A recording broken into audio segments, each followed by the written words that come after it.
예레미야의 말씀을 오늘부터 시작해서 이제 8월 거의 마지막 주까지 전하게 됩니다. 우리가 사도행전의 말씀을 지금까지 보았었는데요. 이제 예레미야의 말씀을 보게 되면 이 구약의 서지서의 말씀 같은 경우는 호흡이 굉장히 깁니다. 그리고 반복되어진 그러한 말씀들이 있다 보니까 이 말씀들이 우리에게 이게 도대체 너무 우울하기도 하다 뭐 그런 생각이 들 수도 있어요. 근데 저는 이 예레미야의 말씀을 들으면서 한 가지 우리가 기도를 좀 했으면 좋겠습니다. 이 7, 8월 달에 우리에게 이 말씀을 보게 하셨는데요. 작년에도 7월, 8월에 이 말씀을 보았었는데 특별히 예레미야의 말씀을 보면서 이 시대 이 나라를 위하여서 저희 마음을 갖고 같이 기도하며 또 함께하는 그러한 시간이 되어지기를 원합니다. 오늘 이 시대 우리가 이 대한민국을 보게 되면 참 잘 살게 되어지고 부족함이 없는 것 같이 보이는 때잖아요. 그렇죠? 그러나 우리가 조금만 눈을 달리 생각해 보게 되면 다르게 보게 되면 오늘 이 시대와 같이 참 허탈하고 허전하고 비어있는 시대가 없는 것 같습니다. 모든 것이 풍요롭다라고 하지만 사실은 모든 것이 풍요롭지 않아서 다 나 살려달라고 하는 시대가 저는 오늘 이 시대라고 생각합니다. 물질적으로 풍요롭지만 영적으로는 굉장히 가난하고 궁핍한 시대이죠. 그러나 그 시대 가운데서 궁핍한 것을 모릅니다. 오늘 우리가 예레미야 말씀을 보게 되지만 이 예레미야라고 하는 그런 선지자의 이름은 하나님이 높이신다, 세우신다라는 그러한 이름의 선지자입니다. 그런데 하나님이 그 이름에서는 예레미야의 이름이 높이신다, 세우신다라는 그러한 의미이지만 그의 삶을 보게 되면 가장 어려운 그러한 시기를 살았던 사람이 바로 이 예레미야 선지자입니다. 그 일반 이스라엘 백성들에게 존경도 받지 못합니다. 오늘 말씀만 보아도 예레미야는 목숨을 위협받았던 사람이 바로 이 예레미야 선지자입니다. 왜 그럴까요? 참 아이러니하게도 하나님의 말씀을 전하였기 때문입니다. 하나님의 말씀을 전하면 존경을 받을 것 같은데 오히려 하나님의 말씀을 전하여서 오히려 위협을 당하고 미움을 당하였습니다. 왜 그럴까요? 즉 이 시대가 이스라엘이 지금 바벨론이라고 하는 그러한 나라에 침략을 당하기 바로 직전의 그러한 시대이기 때문입니다. 이 예레미야는 굉장히 오랜 시간 동안 40년이 되어진 그러한 시간 동안 이 서자의 그러한 사역을 감당하였는데 그가 이 사역을 감당할 때 이스라엘이 점점 내리막길로 가는 것을 보게 되어집니다. 요시야 왕 때 이렇게 좀 이스라엘이 하나님께로 돌아가는 그러한 부흥의 그러한 모습을 보았었지만 그러나 그 이후에는 계속 내리막길로 내달리기 시작합니다. 그리고 그 가운데에서 하나님이 예레미야를 통해서 지속적으로 말씀하시는 것이 무엇이냐면 돌아오라, 돌아오라, 돌아오라. 너희가 회개하고 돌아오라라고 말씀하세요. 돌아오지 아니하면 하나님이 심판하시겠다라고 말씀하십니다. 근데 그들은 어떻습니까? 자신의 그러한 고집으로 끝까지 달려갑니다. 근데 그러한 그 하나님의 말씀을 전하니까 이스라엘 백성들 어떨까요? 미워하는 겁니다. 싫어하는 겁니다. 바로 오늘 말씀서부터 그 말씀이 나오고 있죠. 오늘 그 예레미야 26장 1절 말씀을 보게 되면 유다의 왕 요시아의 아들 여호야김이 다스리기 시작한 때에 여호와께로부터 이 말씀이 예레미야에게 임하였다라고 말씀하고 있습니다. 선지자란 누구일까요? 우리가 구약의 선지자를 말하는데 성경에 나오는 선지자란 누구입니까? 자기의 이야기를 전하는 사람이 아닙니다. 철저하게 하나님의 말씀을 전하는 자들이 바로 선지자입니다. 미리 일어나는 일을 아는 그러한 사람, 미리 보는 사람들이라고 할 수 있지만, 근데 그들이 그것을 어떻게 알 수 있습니까? 하나님의 말씀에 근거하여서 알 수 있는 것입니다. 그가 스스로 이야기하게 되면 그것을 알 수가 오늘 말씀 한번 보십시오. 여호와께로부터 이 말씀이 임하여 이르시되 이제 이후의 말씀은 여호와께서 주시는 말씀입니다. 근데 그가 이 말씀을 들을 때가 언제냐면 요시아의 아들 여호야인 때입니다. 이 요시아라고 하는 그런 왕은 다윗 빼고는 가장 그 하나님 앞에서 정결하게 거룩하게 살아갔던 그러한 왕이 바로 이 요시아 왕입니다. 히스기야보다도 그 마음이 변함없이 하나님 앞에서 끝까지 하나님을 신뢰하였던 사람이 바로 이 요시아 왕이에요. 그런데 그의 아들은 참 안타깝게도 아버지와 정반대입니다. 정반대예요. 에레미야를 가장 힘들게 하였던 그런 왕도 바로 이 여호야김입니다. 여호야김이 왜 그렇게 하겠습니까? 내가 듣고 싶은 그러한 이야기가 있습니다. 그런데 여호야김이 터진 이야기를 예레미야는 하질 않아요. 왜 그렇습니까? 그는 하나님이 다른 말을 하기 때문이죠. 그러니까 오늘 2절 말씀에 보게 되면 하나님의 말씀을 어디에 와서 전하냐 하면 여호와의 성전들에 와서 전하기 시작합니다. 하나님께서 그렇게 말씀하셨기 때문입니다. 여호와께서 이와 같이 말씀하시나 너는 여호와의 성전들에 서서 유다 모든 성읍에서 여호와의 성전에 와서 예배하는 자에게 내가 내게 명령하여 이르게 한 모든 말을 전하되 한마디도 감하지 말라라고 말씀하셨어요. 정말 이게 하나님이 말씀하신 그대로 전하라는 겁니다. 근데 지금 그가 이 말씀을 전하는 곳이 어디입니까? 성전입니다. 누구에게 전합니까? 여호와의 성전에 예배하러 오는 사람들에게 전합니다. 우리가 이런 말씀을 보게 되면 그래. 예배하러 오는 이스라엘 백성들에게 하나님의 말씀을 전하니까 이 백성들이 하나님의 말씀을 잘 듣겠다 생각할지 모르지만 그렇지 않습니다. 사실 오늘 그 예레미야 26장 말씀은 그 앞에 예레미야 그 7장에 있는 말씀을 다시 한번 요약해서 전하는 그러한 말씀이라고 할 수 있습니다. 오늘 그 하나님께서 예레미야에게 한마디도 감하지 말라라고 말씀하시는 그 말씀의 그 세부적인 내용이 무엇일까요? 오늘 4절과 5절 말씀 보게 되면 너희가 나를 순종하지 아니하며 내 율법을 행하지 아니하며 선지자를 꾸짖으니 그들의 말을 순종하라고 말씀하셨으나 그들이 순종하지 아니하였다는데 그러면 하나님께서 예레미야를 통해서 주셨던 예들의 말씀은 무엇일까요? 우리 같이 한번 그 세부적인 내용을 한번 보도록 할게요. 예레미야 7장 우리 2절서부터 10절까지의 말씀만 보도록 하겠습니다. 이 7장 전체가 다 성전에서 전하는 말씀인데요. 그 말씀에 아주 부분적인 것만 오늘 말씀하고 있고 실질적인 그러한 내용은 이 7장 말씀에 하나님께서 예레미야를 이미 주셨던 말씀입니다. 우리 7장 우리 1절부터 우리 11절 말씀까지 같이 한번 읽어보도록 하겠습니다. 같이 한번 한 절씩 같이 교독하겠습니다. 여호와께로부터 예레미야에게 말씀하니라 이르시되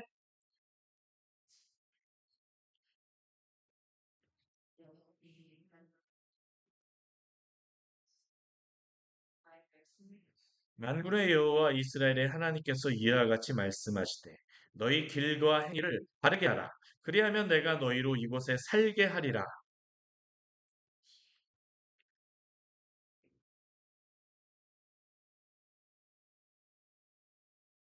너희가 만일 길과 행위를 참으로 바르게 하여 이웃들 사이에 정의를 행하며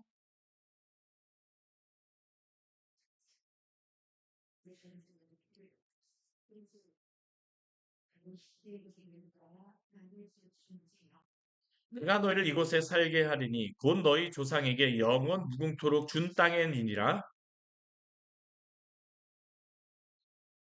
너희가 도둑질하며 살인하며 간음하며 거짓 맹세하며 바알에게 분향하며 너희가 알지 못하는 다른 신들을 따르면서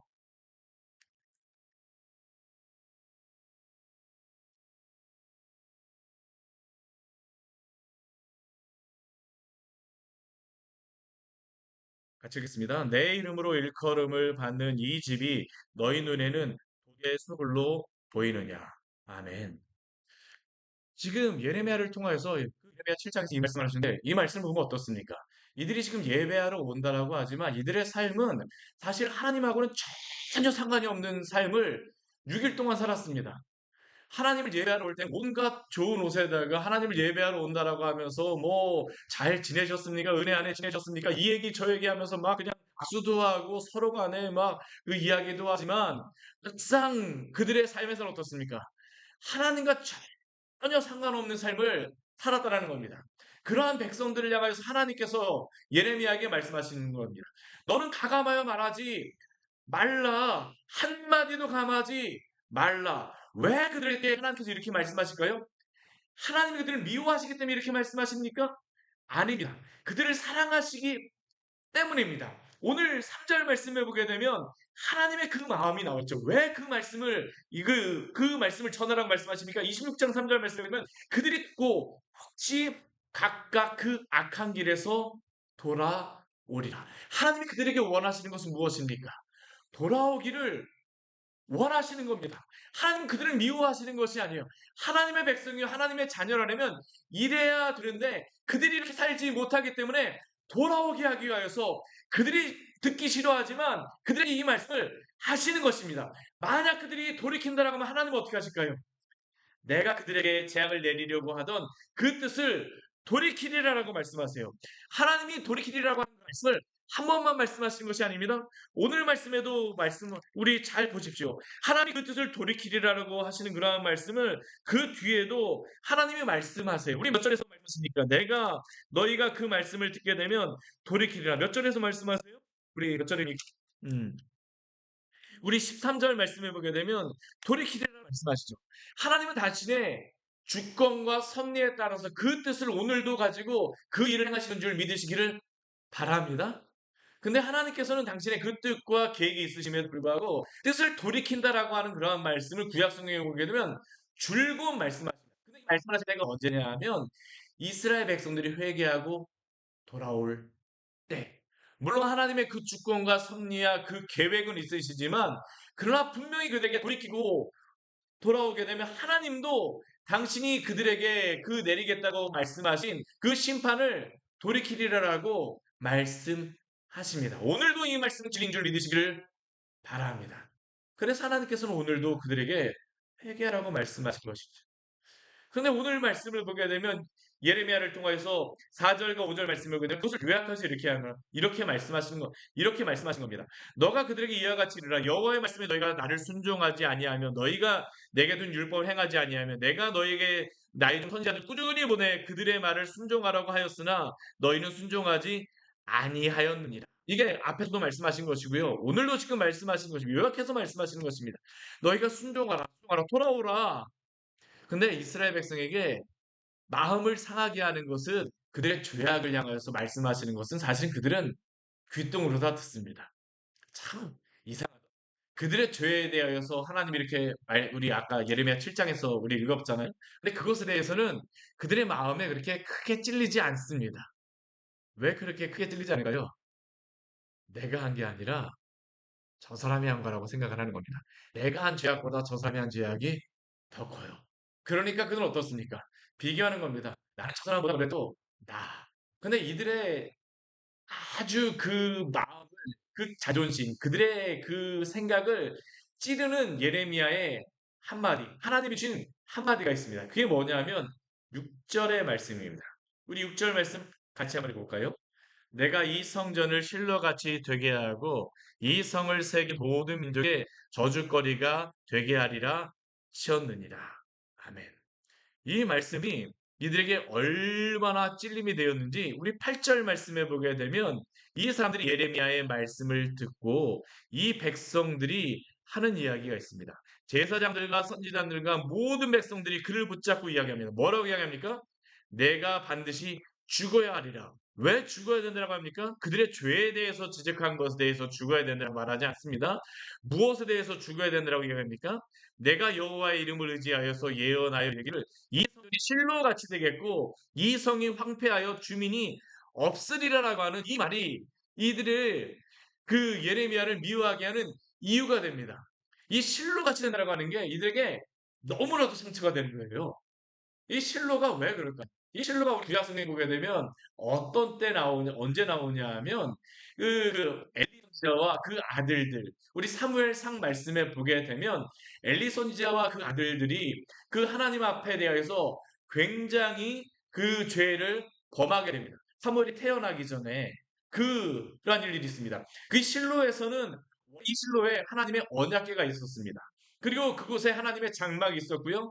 엘리 제사장과 그의 아들들이 이곳에서 하나님께 그 제사를 드리고 하였던 그런 대제사장의 역할을 했던 사람이 또 이 엘리 선지자, 이 엘리 제사장입니다. 근데 이들이 어떻습니까? 하나님께 죄를 범합니다. 이스라엘 백성들이 다 죄를 범하여. 블레셋과 전쟁이 있었습니다. 그들은 하나님을 의지하지는 않습니다. 근데 전쟁에 한번 패해요. 그러니까 그들이 바로 어떻게 합니까? 아, 우리가 전쟁에 패한 이유는 우리가 하나님 앞에 죄를 범하였기 때문에 우리가 회개하자가 아닙니다. 무엇을 할까요? 언약궤 가져가면 이길 거야. 하나님의 언약궤를 무엇과 같이 사용하냐면 부적과 같이 사용하는 겁니다. 내가 이 부적 가져가면 이길 거야. 하나님이 어떻게 하실까요? 그날 전쟁하는 날 언약궤를 가져간 날 블레셋에게 패하여서 실로가 불에 타서 사라집니다. 오늘날도 이스라엘에 가보게 되면요. 이 실로는 국립공원으로 되어 있습니다. 그곳에 영상이 상영되는데 어떤 내용이 나오냐면 제가 지금 말씀드린 이 내용이 나오고 있습니다. 그 이후로다 더 이상 실로에는 하나님의 언약궤가 가서 있지를 않아요. 하나님을 예배하는 그 장소로서의 그 역할을 못하게 되어집니다. 그런데 예루살렘을 향하여 하나님의 언약궤가 있는 그곳을 향하여서 실로와 같이 되리라라고 예레미야를 통해서 경고하시는 것입니다. 왜 이게 그들에게 큰 상처가 되고 아픔이 될까요? 이들은 그들이 아무리 죄를 범하였다 할지라도 예루살렘에만 가면 아무런 문제가 없다라고 그들은 생각하는 겁니다. 그들이 한 번의 경험이 있었습니다. 이전에 히스기야 왕 때에 아수르가 쳐들어올 때에 예루살렘에서 그들이 그 있을 때에 예루살렘만 점령당하지 않고 나머지는 다 점령당했습니다. 그 이후에 그 히스기야가 회개하고 이스라엘 백성이 회개하고 도한 것에 대해서 그들은 기억을 하나도 안 합니다. 오직 무엇만 기억할까요? 예루살렘만 있으면 예루살렘에만 있으면 예루살렘에 하나님의 언약궤가 있기 때문에 우리는 안전할 거야. 근데 하나님 말씀하시는 것은 무엇입니까? 너희가 실로에서 하나님의 언약궤를 부적과 같이 사용했던 것과 무엇이 다르냐라는 게 바로 하나님이 예레미야를 통해서 말씀하시는 것이죠. 그런데 이 이야기를 예레미야가 이들에게 말하자 그들이 예레미야를 통해서 공격하는 게 있습니다. 무엇을 공격할까요? 너는 거짓 선지자임에 틀림없어. 왜 예레미야에게 거짓 선지자임에 틀림없다라고 얘기할까요? 내 귀에 듣기에 좋은 소리를 안 하기 때문입니다. 근데 이것은 오늘 이 시대에 우리도 그렇지 않습니까? 어떠한 말씀이 우리는 하나님의 말씀이라고 생각하고 어떠한 말씀 우리는 아멘으로 받아들입니까? 내 귀에 좋은 말씀, 나에게 축되어지는 말씀만 하나님의 말씀이라고 생각하고 그 설교 나에게 은혜가 되었어라고 혹시 생각하고 있지는 않습니까? 그러나 사랑하는 성도 여러분, 오늘 예레미야에게 주신 이 말씀이 또한 우리에게 주는 하나님의 말씀을 믿으시기를 바랍니다. 오늘 이 시대에 우리가 이 나라를 향하여서 이 민족을 향해서 무엇을 행해야 될까요? 이 민족의 죄악이 내 죄악으로 알고 우리는 회개해야 됩니다. 저 사람들의 죄라고 이야기하면 안 됩니다. 저도 이 시대를 보면서 참 안타깝고 막 여러 가지 막 답답한 때가 있어서 막 이야기를 할 때가 있습니다. 그러나 그것으로서만 끝나면 안 돼요. 이것 때문에 안 된다고 하면 안 됩니다. 우리는 무엇을 해야 됩니까? 그 뒤에 반드시 하나님께 와서 우리의 죄악을 바라보며 회개하시기를 원합니다. 이 민족의 죄악이 바로 나의 죄악입니다. 사실 이 민족과 우리가 무엇이 다릅니까? 많은 그리스도인들이 정치적인 그러한 성향으로 또한 여러 가지 사회적인 그러한 문화적인 것으로서 판단하고 무엇이 옳다 그르다라고 이야기하지만 사실 우리는 우리의 뜻에 따라서 여기에 왔다 갔다 하고 저기에 왔다 갔다 하지만 정작 우리는 그러한 사람들의 생각에 왔다 갔다 하는 것이 아니라 하나님 앞에서 우리의 행위와 우리의 잘못에 대해서 바라보고 있습니까? 회개하고 있습니까? 오늘도 하나님은 말씀하십니다. 하나님께로 돌아오시기를 바랍니다. 오늘 우리에게 말씀, 오늘 우리에게 말씀하세요. 우리는 하나님 앞에 범죄한 것이지 세상 사람에게 범죄한 죄는 다 무엇입니까? 하나님께 범죄한 것입니다. 하나님 앞에 범죄한 다른 사람이 괜찮다라고 해서 그것이 죄가 안 되는 것이 아닙니다. 오늘 예레미야를 통해서 주시는 말씀이 바로 이것입니다. 하나님이 우리에게 주시는 이 말씀을 붙들고 이 시대를 향하여서 내 가정을 위하여서 나의 또한 죄악을 바라보며 하나님 앞에 기도하기를 원합니다. 혹시 내가 오늘날 그 말에 잘 서 있다고 해도 선줄로 생각한 자는 넘어질까 조심하면서 또한 이 시대를 품고 기도해야 될 줄 믿습니다. 이게 바로 예레미야가 그 시대를 바라보며 기도하였던 그러한 기도의 제목이죠. 많은 사람들은 예레미야에게 얘기합니다. 너는 거짓 선지자야. 근데 참된 선지자는 누구일까요? 사람들이 듣기에 좋은 말을 전하는 것이 아니라 하나님의 말씀을 전하는 자가 바로 참된 선지자요. 참된 교회임을 기억하시기를 원합니다. 오늘도 이 시대에 사람의 귀에 듣기로 듣지 않아 하나님의 말씀에 무엇이 옳은가를 분별하십시오. 그리고 하나님의 말씀에 옳은 것이라고 할 때 제가 요즘에 참 안타까워. 우리가 성도들이 한 가지 기억해야 될 것은 무엇이냐면 성경적이라고 이단도 성경적이라고 하지 않아요. 참 안타까운 것은 이단들도 성경적이라고 이야기합니다. 저는 그런 분들 여러 분 만나요. 나도 성경을 가지고 이야기한다. 그런데 우리가 성경을 가지고 이야기한다고 이야기했을 때는 역사적인 기독교, 바른 교리에서 전하는 것이 바로 성경적인 교회임을 기억하시기를 바랍니다. 항상 기독교에는 예수 그리스도가 사도들에게 전하여 주었던 그 바른 진리가 있습니다. 교리가 있습니다. 그리고 사도들이 성경에 기록한 것도 바른 교리를 가지고 바른 그 교리라고 하지만 성경의 말씀도 바른 교리적인 진리를 분명히 말씀하고 있는 것입니다. 성경을 관통하는 그러한 말씀, 진리 안에 서 있는 성도, 교회, 또한 그 은혜 안에서 우리가 날마다 서서 또한 이 시대 가운데서 주님의 백성으로 살아가시기를 축원합니다. 같이 기도하도록 하겠습니다. 하나님 아버지 오늘 말씀을 통하여서 우리에게 귀한 은혜를 주니 감사드립니다. 짧은 시간 예레미야 이 시대에 그러한 일어났던 일들을 나누려고 하다 보니 참 힘이 부족하지만 또한 이 시대에 일어났던 그러한 여러 가지 사건들과 죄악들이 또한 오늘날 우리의 죄악임을 바라보게 되어집니다. 주님, 우리의 죄악을 용서하여 주시옵소서.